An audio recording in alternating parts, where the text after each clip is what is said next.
Did you know that smiling while you talk instantly makes your podcast sound more engaging? And even more than that, choosing the right music and having the right music track on your episodes can make your show feel 10 times more professional.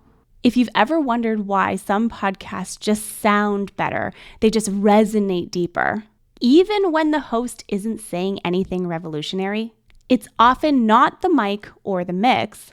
It's the energy behind the voice and the intention behind the music. Let's get into it. I've broken today's episode out in 3 different parts. The first we're going to talk about is music licensing. Then we're going to talk about key ways to make yourself sound more engaging when you talk. And then the last piece is authenticity versus that canned radio voice. Before we dive into it any further, in case you're new here, we are currently going through a podcast launch series on my podcast and on my YouTube channel. So what this means is we are covering everything that you need to know from A to Z to launch your podcast. I have shared a whole bunch of different episodes before this one, and we have a whole bunch more to go about every single facet and piece that you will need for your podcast launch.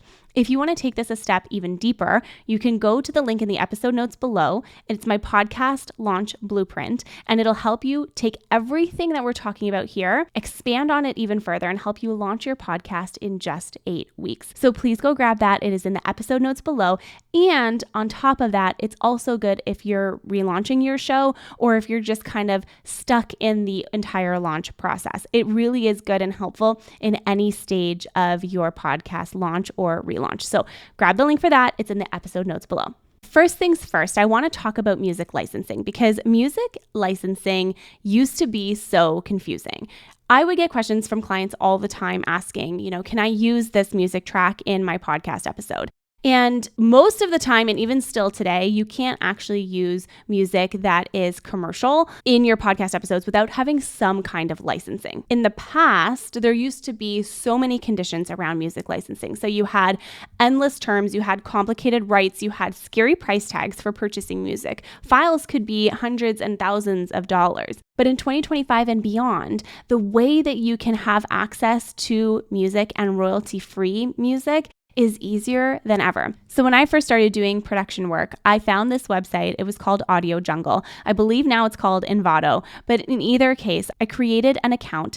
And within that account, it allows me to purchase different music tracks for $5, $10, $15, $20, or what have you. When you purchase music through this platform, I believe today it's on a membership system. I'm not 100% sure because my account is grandfathered into the traditional account but having that said, one of the good things is that you can essentially pick any music track that you want or that you need, and you can purchase the licensing for it directly there. Once you do that, it'll give you different levels of licensing that you can buy. So for example, if you know you're using it for a podcast, you can license it for a podcast. If you know you're going to be using it for a commercial, you can license it for a commercial. So it gives you these different levels. And then the creator gets compensated in the correct way for you to be able to use that music and that licensing. And then you don't get into copyright or copyright laws or anything like that. In addition to Envato / Audio Jungle, you can also use something like Artlist, Soundstripe, and Upbeat because they offer affordable royalty-free licenses that are built specifically for podcasters. But truly at the end of the day, ultimately, what you need is the right to use that track commercially. Whatever music you want to use, you need to be able to use it commercially and have the approval to do that, especially if your show includes sponsorships, ads, or even if it's promoting your business. Licensing is what you pay in order to be able to use that track. So think of it like renting, if you will. And you want to make sure that you're giving credit where credit's due. Because if you don't do that, what happens is your content gets flagged for copyright. And then what happens is you may have to take it down. So if you spend so much time and so much energy and so much resource and so much money producing your episodes and getting them ready to go live, only to have to take them down because you didn't license your music properly, that is really not a good feeling. So we want to make sure that your music licensing is accurate and legit. Now let's talk a little bit about your voice. I've had clients come to me and say, Simona, I want to do this podcast, but I'm really not sure because I don't have that bubbly voice that you would hear some podcasters have, or that radio voice that you hear podcasters have. I'm ultimately just myself at the end of the day.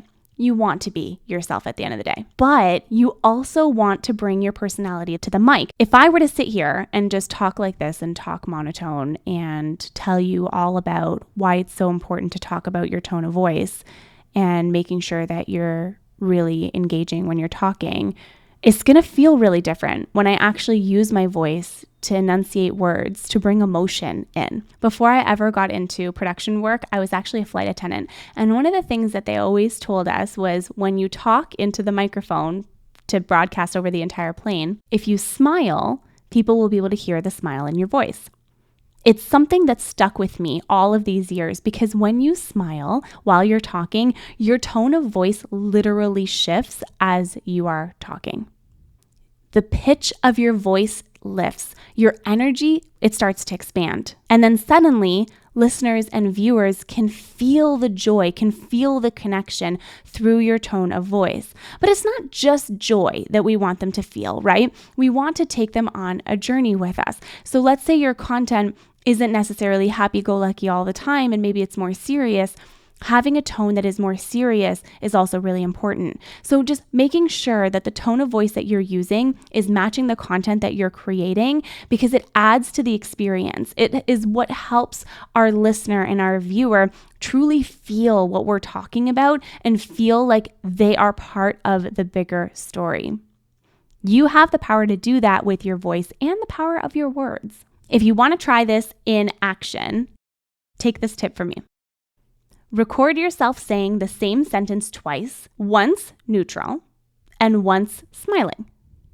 You will instantly hear the difference when you go to play it back. Smiling when you're trying to relate to your audience or when you're trying to create that feeling of warmth tells your audience that you are safe here, that you belong here, and that you can rest and land here.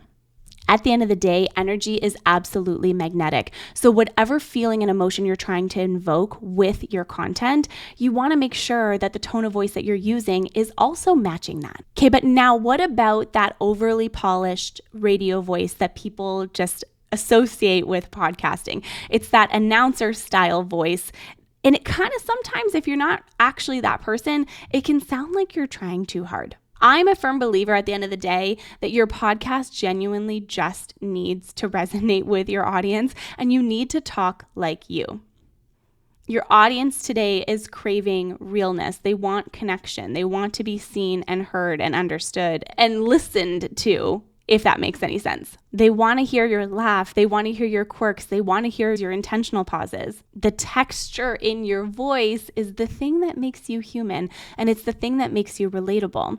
So while a certain podcast may have a certain broadcasting style, it doesn't mean that your show has to have the exact same thing. At the end of the day, you want to make sure that you are showing up as you, as yourself, so that people can connect with you directly because you're the host of the show, right? And we want to make sure that you build that connection between you and your audience, your listener.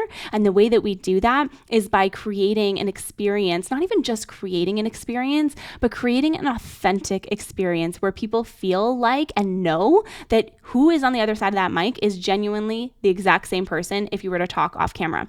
That's one thing that I always make sure with my content, no matter what I'm doing. I want to make sure that if you and I were to sit down in real life, we're having a conversation, it's going to sound the exact same as if we're talking on my podcast. Now, of course, when I put my podcasting hat on, my mind just goes a mile a minute and I start spinning in a good way and telling you all the things. So I naturally get a little bit more upbeat, naturally get a little bit more energized because it's a topic that I'm so passionate about talking about. So instead of the next time you ask yourself, well, how do I sound more professional? Ask yourself, do I sound like me?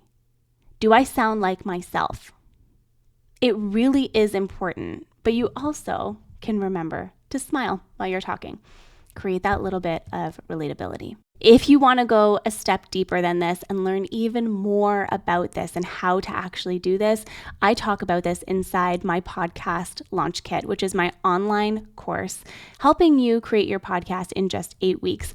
It's a little bit different than my podcast launch blueprint because the blueprint is a free resource, which you can also grab in the episode notes below. But the podcast launch kit is your guide, your course, your everything to get you from idea to launch in 8 weeks or less.